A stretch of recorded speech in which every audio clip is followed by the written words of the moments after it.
my name is Zeon. If you're watching this, you are a remnant. Welcome to my channel, and in today's video we're doing a very special type of video. It's a new format that I'm going to try out for bigger projects. It'll be a lot of video of me working on the project with voiceover, some music, and at the bottom there'll be facts about what I'm building. This format is inspired by Much Props. If you guys don't know who that is, he's an awesome prop builder on YouTube, and I just wanted to try a different format for my bigger builds because sometimes I find it difficult to stop what I'm doing and talk about it to film. So what I'm doing now is I have a little rig set up on my desk where I'm just kind of recording while I'm working, and then I can just use that footage and voice it over later. So that's what this is going to be. And in today's video we are making one of these, a TIE Defender. Now Hasbro has never made a TIE Defender, even though it was in Rebels a couple years ago, which makes no sense to me, but I'm making one, and this video is going to show you how to do it. The materials that I used for this build, like paints and epoxies and everything, is going to be down in the description below with my Amazon links, so you can purchase them yourself to do similar projects such as this, and in turn you also support the channel. Also, of course, you can go to Zeonremnants.com and get awesome shirts like the Mandalorian tees that we have, Destiny tees, and Borderlands tees. And if you enjoyed this video, of course, so consider subscribing. I have a lot of stuff coming out that I'm going to be doing, a lot of Star Wars related stuff, and I have a whiteboard to my right over here of things that I'm going to be working on. This was one of them, so finally we're going to cross this off, but I'm going to stop talking. We're going to get into the build right now. And so we start with the pieces for this build. We got one TIE Interceptor wing. I've already cut the connector out and flipped it around. Two TIE Silencer wings because I was too cheap to buy more Interceptor wings. And we have a triple piece connector from a Build a Lightsaber kit that was at just the right angles. Now what I'm doing here is going ahead and cutting out the pylons for the wings because the TIE Defender's connectors are behind the ball cockpit. So I took my Dremel here with a large bit and cutting that away, and then eventually moving to a smaller bit to get rid of the excess.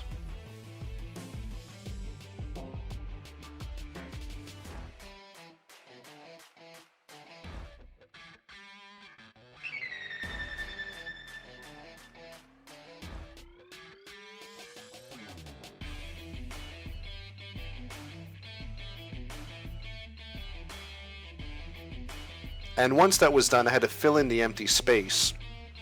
And at first I was going to go ahead and use a bunch of epoxy to do that. But what I decided to do to save some epoxy was to fill in that empty space with some foam and some tinfoil. This way I would use less epoxy. So this is used often when you want to save material where you don't have to use as much by bulking out the space. And that was one thing I wanted to do because I didn't want to waste a bunch of epoxy on filling these large areas. And that worked out.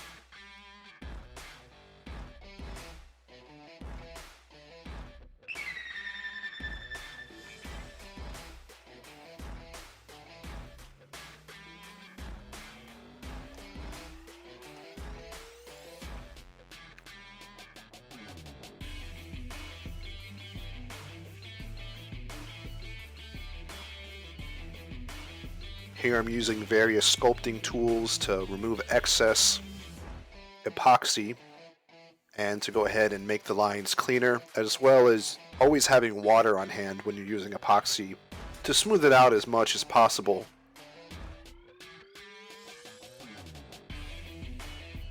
And these sculpting tools are quite cheap. You can buy a full set of these on Amazon or at Michael's, and they're very, very affordable, like $10–15 for 12 or so. And these work great.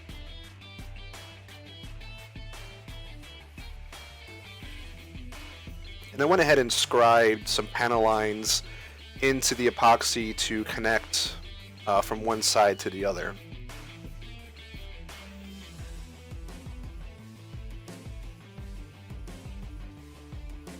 Now this is the TIE silencer wing from Kylo Ren's ship from The Last Jedi, and I made some templates to cover up the negative space. When you remove these wings from the ship, there's a rectangle of space there because these missiles come out on the toy. So I had to fill that space in because obviously we weren't going to have that feature. So I cut out some templates to fit that space on one side, and then on the other side we used a rectangle of foam board to fill out the rest and to fill out the height. Next time I think I'll use a thicker plastic for this, but I didn't have any on hand at the time, so I just used the foam board. It happened to be the right height.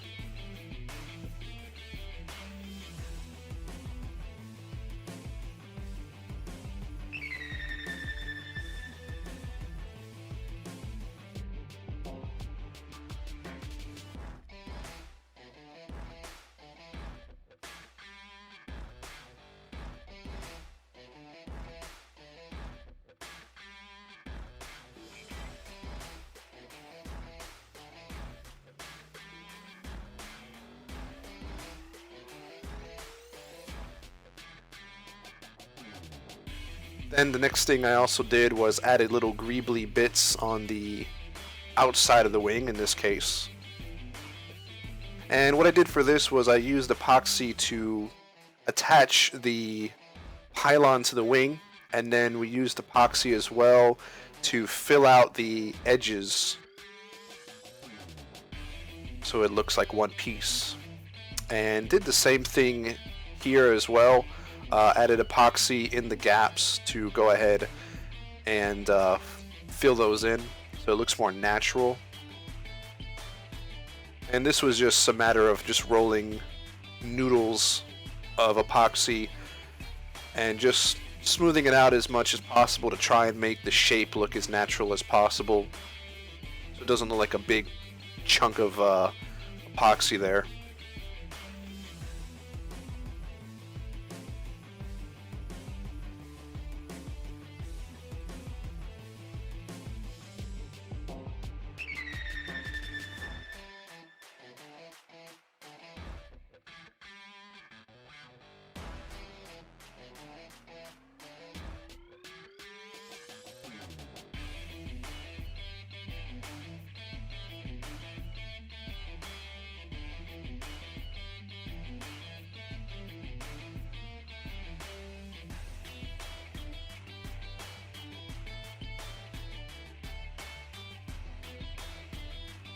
And here's the first shot of the whole thing roughly together.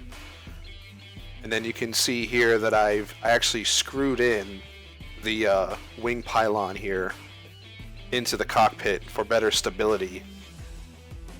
I figured was the best way to do it.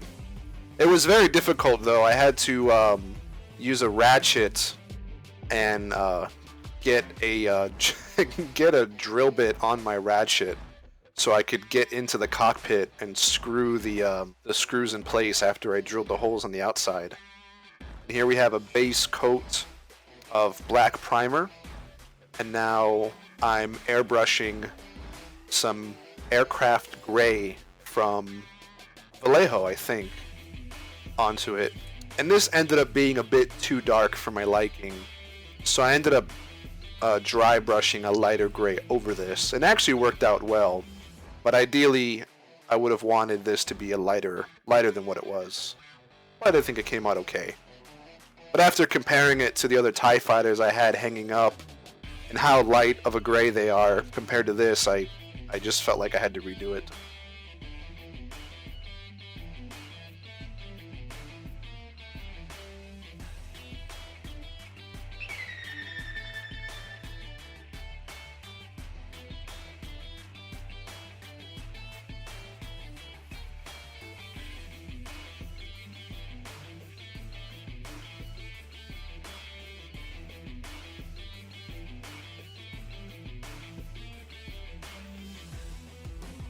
And this is me going ahead and dry brushing the rest of the tie defender to get that lighter color of gray.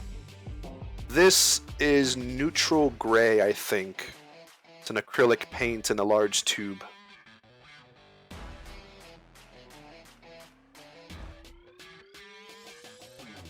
And this brought some good variation as well. Since the gray base coat was darker, you could see the detail better because the highlights were light gray and the recesses were a dark gray. So that kind of worked out actually. But this took forever. If I airbrushing this thing would have been the idea, but I decided to do this instead.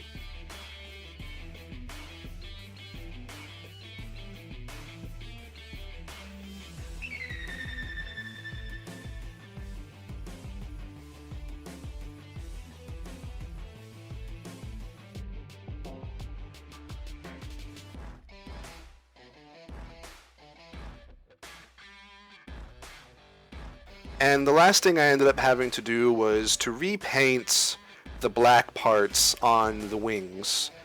And I didn't mask them off when I airbrushed, and I got too overzealous in some places. So I went back and I had to repaint by hand all those black pieces, and that took a couple of hours. And then here I am going ahead and taking off the masking tape from the window on the top of the cockpit, as well as the front of the cockpit. And that's what I should have done on the pylon, so learn from my mistakes. Always mask. Mask, mask, mask. The Mask of Zorro. Kevin Mask. The Mask of Majora. Mask, mask, mask. So this came out quite well. And one thing I forgot to mention was that for the blaster cannons on the TIE silencer wings, I had to modify the blasters that came on the TIE silencer and cut them considerably because they were far too long. And I was missing one, so I ended up having to take some blasters from a U-wing that I disassembled for another project and modified those as well. So the blaster cannons on my TIE silencer wings are a little bit different. And the last thing I did here was add some dark gray to some of the panels on the cockpit as seen on some of the Hasbro toys. And that's basically the build. Alright guys, and that's the build. Let me know down in the comments below what you thought of this type of video, this format, if there's any changes you want me to make. I won't be doing this kind of format all the time, but a lot of the bigger builds that I'm going to be doing, I think I'm going to use this format because it's just easier for me to do it that way. I was inspired to make this TIE Defender by Outer Rim Creations on Facebook. He does a vintage version of this. I like the more newer Hasbro ships, so that's what I'm going to be doing on mine. But a lot of people in the comments are probably going to be asking me this question. How much would this cost for me to make for you? And yes, I am going to be doing these as commissions. This particular version, as well as a more correct version with the 3 TIE Interceptor wings instead of replacing them with the TIE Silencer wings. Now I want everyone to know that this will not be a cheap custom. If you want me to do an accurate one, I need 2 TIE Interceptors because I need 3 wings and I need 3 pylons from the cockpit. And TIE Interceptors, if you're lucky, you might get one for $50. So if I need 2, already the project's at $100 plus my commission for this piece. So it's not going to be a cheap build, just so you guys know, but I'm happy to make it for you. If you want me to do one similar to this, it may be cheaper because of the TIE Silencer wings, but then I would need to find more of these bad boys, and it might be the same price, to be honest with you. But again guys, let me know what do you think of the completed build down below. Subscribe for more creative content. I have a couple of interesting things coming up that I've been working on. If you see in the background, I'm actually working on a Baby Yoda ghost shell that was based on some concept art someone did on Twitter, and someone commissioned me to make it. So you'll be seeing a video on that, and there'll be an Etsy listing for that eventually as well too.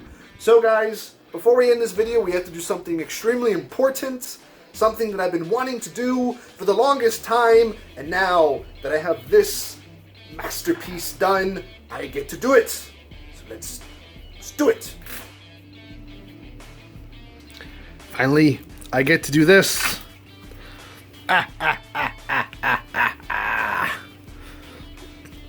Yes.